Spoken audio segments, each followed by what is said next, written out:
Doctor Ajaib Singh ਦੀ ਪੁਸਤਕ ਮਾਨਸਿਕ ਉਲਝਣਾਂ ਤੇ ਸੁਝਾਅ ਦਾ ਅਗਲਾ ਲੇਖ ਹੈ। ਮਨੋਰੋਗਾਂ ਦੇ ਕਾਰਨ ਅਤੇ ਇਲਾਜ।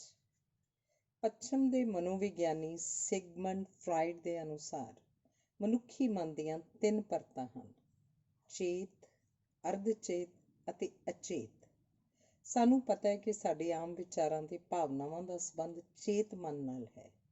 ਅਸੀਂ ਇਹਨਾਂ ਵਿਚਾਰਾਂ ਤੇ ਭਾਵਨਾਵਾਂ ਨੂੰ ਆਪਣੀ ਮਰਜ਼ੀ ਅਨੁਸਾਰ ਵਰਤ ਸਕਦੇ ਹਾਂ। ਅਸੀਂ ਇਹ ਵੀ ਮਹਿਸੂਸ ਕਰਦੇ ਹਾਂ ਕਿ ਚੇਤ ਮਨ ਦੀਆਂ ਭਾਵਨਾਵਾਂ ਉੱਪਰ ਸਾਡਾ ਬਹੁਤ ਕੰਟਰੋਲ ਹੈ। ਅਸੀਂ ਇਹਨਾਂ ਨੂੰ ਚਾਲੂ ਵੀ ਰੱਖ ਸਕਦੇ ਹਾਂ ਤੇ ਰੋਕ ਵੀ ਸਕਦੇ ਹਾਂ।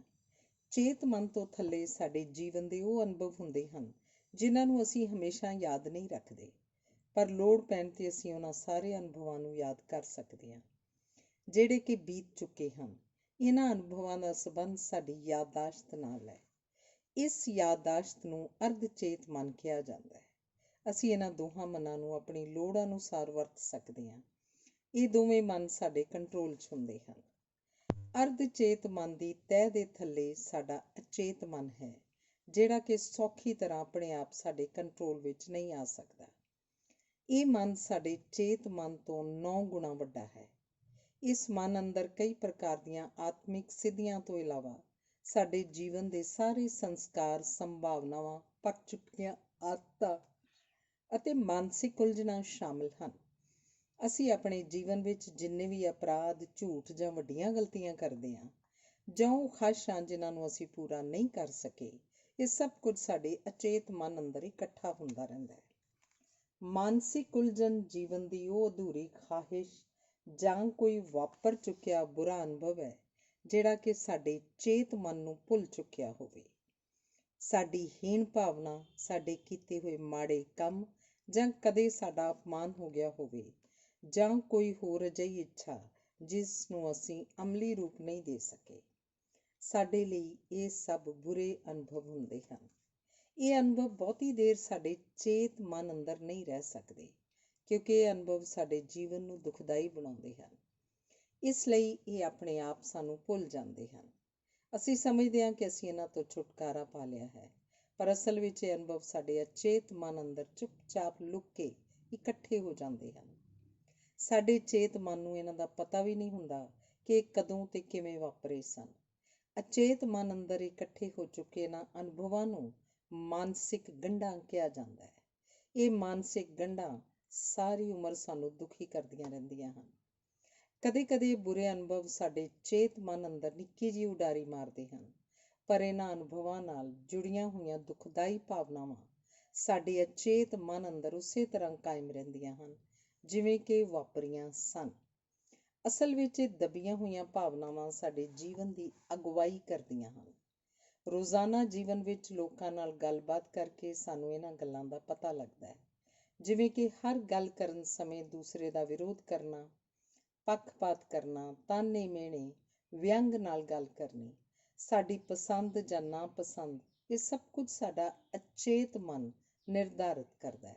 ਸਾਨੂੰ ਇਹ ਵੀ ਨਹੀਂ ਪਤਾ ਕਿ ਅਸੀਂ ਆਪਣੇ ਅਚੇਤ ਮਨ ਅੰਦਰ ਕਿੰਨਾ ਕੁਝ ਦਬਾਇਆ ਹੋਇਆ ਹੈ।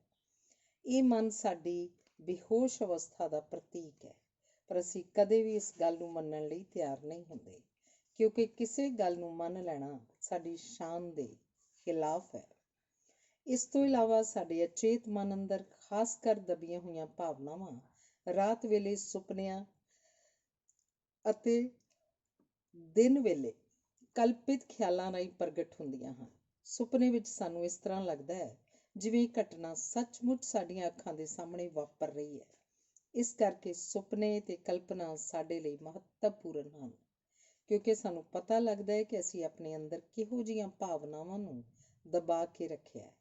ਸਾਡੇ ਸਾਰੇ ਮਨੋਰੋਗ ਜਿਵੇਂ ਕਿ ਘੋਰ ਉਦਾਸੀ, ਬੇਚੈਨੀ, ਵਹਿਮ, ਸ਼ੱਕ ਆਦਿ ਵੀ ਅਚੇਤ ਮਨ ਦੇ ਪ੍ਰਭਾਵ ਨਾਲ ਪੈਦਾ ਹੁੰਦੇ ਹਨ। ਹੁਣ ਮਨੋਵਿਗਿਆਨੀਆਂ ਨੇ ਸਿੱਧ ਕਰ ਦਿੱਤਾ ਹੈ ਕਿ ਦਬੀਆਂ ਹੋਈਆਂ ਭਾਵਨਾਵਾਂ ਦਾ ਅਸਰ ਸਭ ਤੋਂ ਪਹਿਲਾਂ ਸਾਡੀ ਪਾਚਨ ਪ੍ਰਣਾਲੀ ਨੂੰ ਵਿਗਾੜਦਾ ਹੈ। ਇਸ ਦੇ ਨਤੀਜੇ ਵਜੋਂ ਸਰੀਰ ਅੰਦਰ ਕਈ ਤਰ੍ਹਾਂ ਦੀਆਂ ਬਿਮਾਰੀਆਂ ਜਿਵੇਂ ਕਿ ਮਿਹਦੇ ਦਾ ਤੇਜ਼ਾਬੀਪਣ, ਬਲੱਡ ਪ੍ਰੈਸ਼ਰ, ਕਬਜ਼, ਖੂਨ ਵਿੱਚ ਸ਼ੂਗਰ ਦਾ ਵਧਣਾ, TB, ਉਨੀਂਦਰਾ ਆਦਿ ਪੈਦਾ ਹੋ ਜਾਂਦੀਆਂ ਹਨ।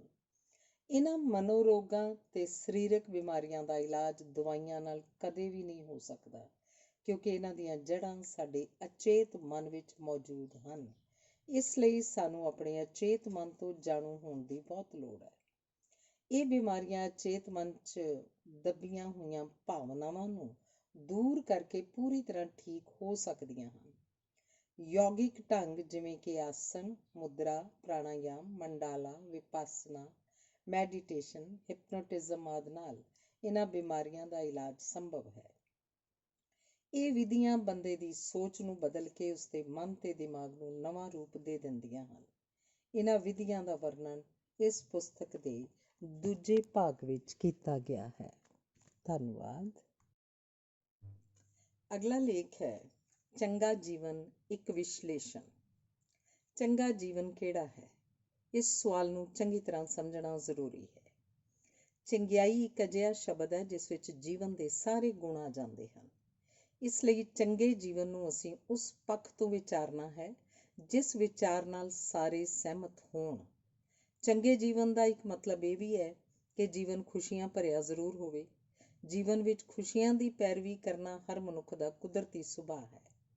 ਖੁਸ਼ੀਆਂ ਤੋਂ ਵਾਂਝਾ ਜੀਵਨ ਚੰਗਾ ਜੀਵਨ ਨਹੀਂ ਕਿਹਾ ਜਾ ਸਕਦਾ। ਪਰ ਖੁਸ਼ੀ ਇੱਕ ਨਿੱਜੀ ਅਨੁਭਵ ਹੈ ਤੇ ਖੁਸ਼ੀ ਬਾਰੇ ਸਭ ਦੇ ਵਿਚਾਰ ਵੱਖ-ਵੱਖ ਹਨ। ਇਸ ਲਈ ਸਭ ਤੋਂ ਪਹਿਲਾਂ ਖੁਸ਼ੀ ਸ਼ਬਦ ਦਾ ਸੂਖਮ ਨਿਰੀਖਣ ਕਰਨਾ ਬਹੁਤ ਜ਼ਰੂਰੀ ਹੈ। ਇਹਦੇ ਸੰਬੰਧ ਵਿੱਚ ਪਹਿਲਾ ਖਰਾ ਵਿਚਾਰ ਇਹ ਹੈ ਕਿ ਖੁਸ਼ੀ ਉਸ ਵੇਲੇ ਆਉਂਦੀ ਹੈ ਜਦੋਂ ਸਾਡੀਆਂ ਲੋੜਾਂ ਤੇ ਇੱਛਾਵਾਂ ਪੂਰੀਆਂ ਹੋ ਜਾਂਦੀਆਂ ਹਨ। ਇਹ ਗੱਲ ਸਪਸ਼ਟ ਮੰਨਣਯੋਗ ਹੈ। ਸਾਡਾ ਜੀਵਨ ਜ਼ਰੂਰ ਘਟੀਆ ਕਿਸਮ ਦਾ ਹੋਏਗਾ ਜਦ ਤੱਕ ਸਾਡੀ ਆਰਥਿਕ ਹਾਲਤ ਦਾ ਪੱਧਰ ਨੀਵਾਂ ਹੈ। ਇਸ ਲਈ ਹਰ ਇਨਸਾਨ ਆਪਣੀ ਆਮਦਨ ਵਧਾ ਕੇ ਜੀਵਨ ਦੀਆਂ ਖੁਸ਼ੀਆਂ ਤੇ ਰੰਗ ਰਲੀਆਂ ਦਾ ਆਨੰਦ ਮਾਣਨਾ ਚਾਹੁੰਦਾ ਹੈ। ਪਰ ਇਸ ਤਰ੍ਹਾਂ ਕੋਈ ਸੰਤੁਸ਼ਟ ਨਹੀਂ ਹੋ ਸਕਦਾ। ਖੁਸ਼ੀਆਂ ਕਈ ਕਿਸਮ ਦੀਆਂ ਹੁੰਦੀਆਂ ਹਨ, ਪਰ ਇੱਥੇ ਇਹਨਾਂ ਖੁਸ਼ੀਆਂ ਦਾ ਮਤਲਬ ਸਰੀਰ ਅਤੇ ਇੰਦਰੀਆਂ ਨਾਲ ਸੰਬੰਧ ਰੱਖਣ ਵਾਲੀਆਂ ਖੁਸ਼ੀਆਂ ਹਨ। ਇਸ ਕਰਕੇ ਇਸ ਵਿਚਾਰ ਨੂੰ ਅਸੀਂ ਭੌਤਿਕਵਾਦੀ ਖੁਸ਼ੀਆਂ ਕਹਿ ਸਕਦੇ ਹਾਂ। ਜਦੋਂ ਕੇਵਲ ਇਹਨਾਂ ਖੁਸ਼ੀਆਂ ਦੀ ਪੈਰਵੀ ਕਰਨਾ ਜੀਵਨ ਦਾ ਮੁੱਖ ਮੰਤਵ ਬਣਾ ਲਿਆ ਜਾਏ ਤਾਂ ਇਸ ਨੂੰ ਸੁਖਵਾਦ ਕਿਹਾ ਜਾਂਦਾ ਹੈ। ਭਾਵ ਮਨੁੱਖ ਦੀ ਜ਼ਿੰਦਗੀ ਦਾ ਉਦੇਸ਼ ਕੇਵਲ ਸੁੱਖ ਮਾਨਣਾ ਹੀ ਹੈ। ਪਰ ਖੁਸ਼ੀ ਨੂੰ ਸੁਖਵਾਦ ਦੇ ਬਰਾਬਰ ਰੱਖ ਕੇ ਚੰਗੇ ਜੀਵਨ ਦੀ ਪੁਸ਼ਟੀ ਨਹੀਂ ਕੀਤੀ ਜਾ ਸਕਦੀ। ਸੁਖਵਾਦ ਦੀ ਪੈਰਵੀ ਕਰਨ ਨੂੰ ਨਾ ਤਾਂ ਚੰਗਾ ਜੀਵਨ ਕਿਹਾ ਜਾ ਸਕਦਾ ਹੈ ਤੇ ਨਾ ਹੀ ਇਹ ਖੁਸ਼ਹਾਲ ਜੀਵਨ ਹੋ ਸਕਦਾ ਹੈ, ਕਿਉਂਕਿ ਇਹਨਾਂ ਭੌਤਿਕਵਾਦੀ ਖੁਸ਼ੀਆਂ ਦੀ ਚਾਹ ਛੇਤੀ ਖਤਮ ਹੋ ਜਾਂਦੀ ਹੈ। ਵਕਤ ਬੀਤਣ ਨਾਲ ਇਹਨਾਂ ਖੁਸ਼ੀਆਂ ਪ੍ਰਤੀ ਮੋਹ ਘਟਦਾ ਜਾਂਦਾ ਹੈ, ਕਿਉਂਕਿ ਉਸੇ ਖੁਸ਼ੀ ਨੂੰ ਦੁਬਾਰਾ ਮਾਣਨ ਲਈ ਸਾਨੂੰ ਹੋਰ ਤਾਕਤ ਅਤੇ ਨਵੇਂ ਰੋਮਾਂਚ ਦੀ ਲੋੜ ਹੈ। ਇੱਕ ਇੱਛਾ ਦੀ ਪੂਰਤੀ ਹੋਣ ਤੋਂ ਬਾਅਦ ਮਨ ਅੰਦਰ ਕਈ ਹੋਰ ਨਵੀਆਂ ਇੱਛਾਵਾਂ ਪੈਦਾ ਹੋ ਜਾਂਦੀਆਂ ਹਨ ਤੇ ਇਸ ਤਰ੍ਹਾਂ ਜੀਵਨ ਦੀ ਇਹ ਦੌੜ ਕਦੇ ਖਤਮ ਨਹੀਂ ਹੁੰਦੀ।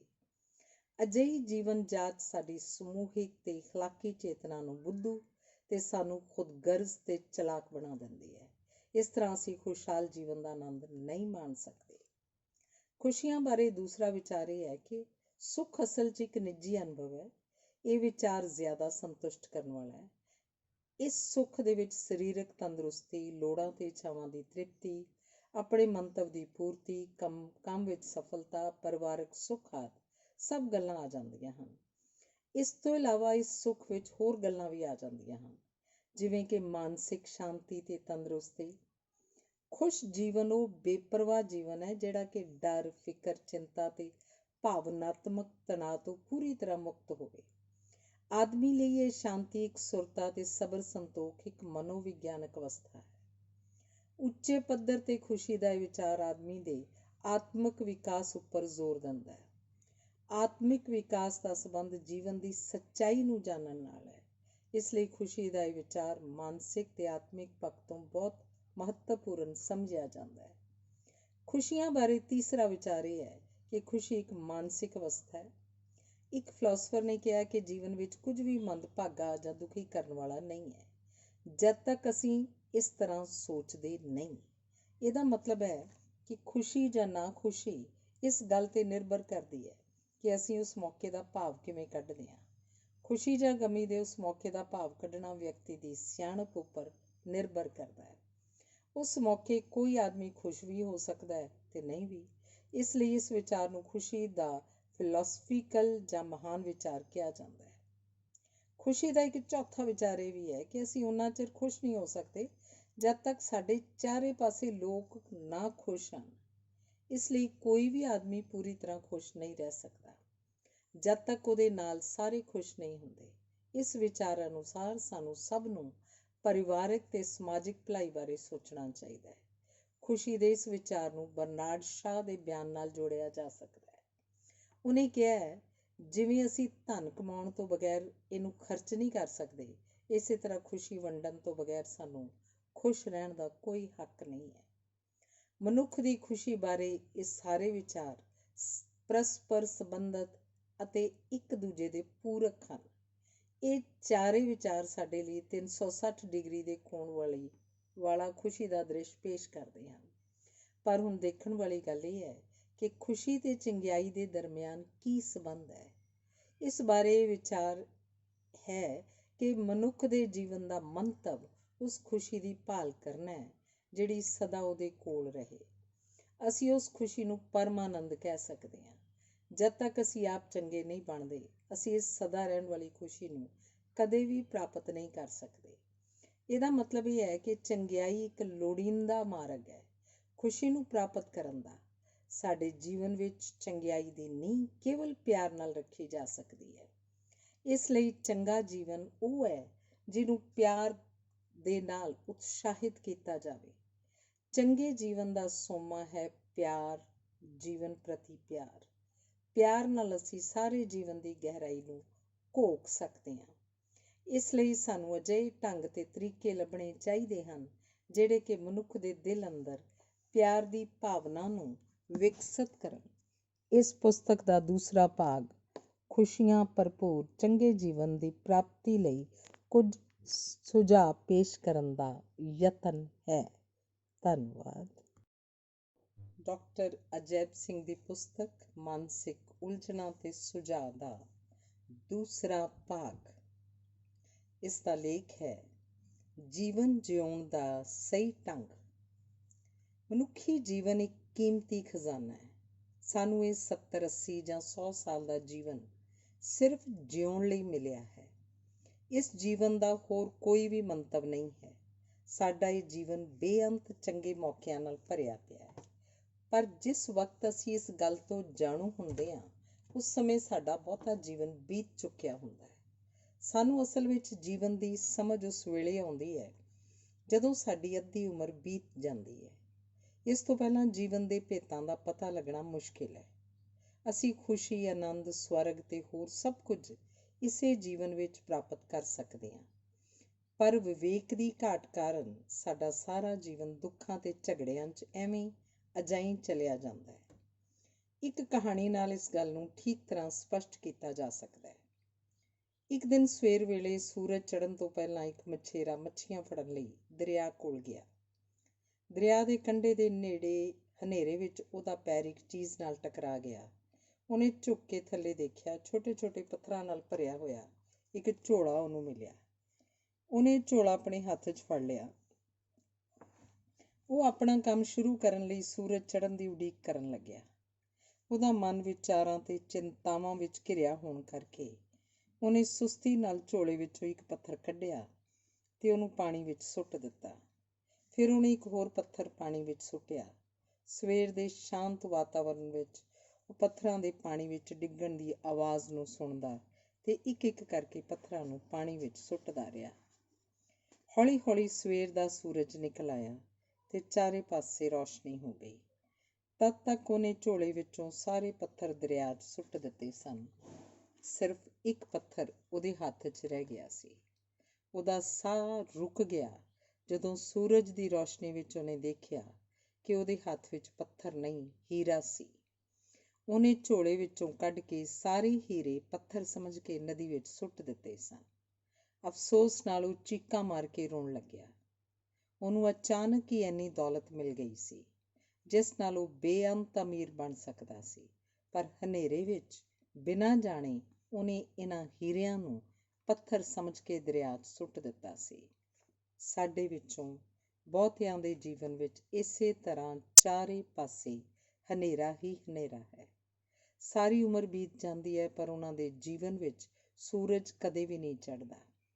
ਇਸ ਕਰਕੇ ਉਹ ਹੀਰੇ ਵਰਗੇ ਜੀਵਨ ਨੂੰ ਐਵੇਂ ਫਜ਼ੂਲ ਦੇ ਕੰਮਾਂ 'ਚ ਗਵਾ ਲੈਂਦੇ ਹਨ। ਮਨੁੱਖੀ ਜੀਵਨ ਇੱਕ ਕੀਮਤੀ ਹੀਰੇ ਵਾਂਗ ਹੈ, ਪਰ ਅਸੀਂ ਅਗਿਆਨਤਾ ਕਾਰਨ ਪੱਥਰ ਸਮਝ ਕੇ ਜੀਵਨ ਨੂੰ ਬਰਬਾਦ ਕਰਦੇ ਹਾਂ।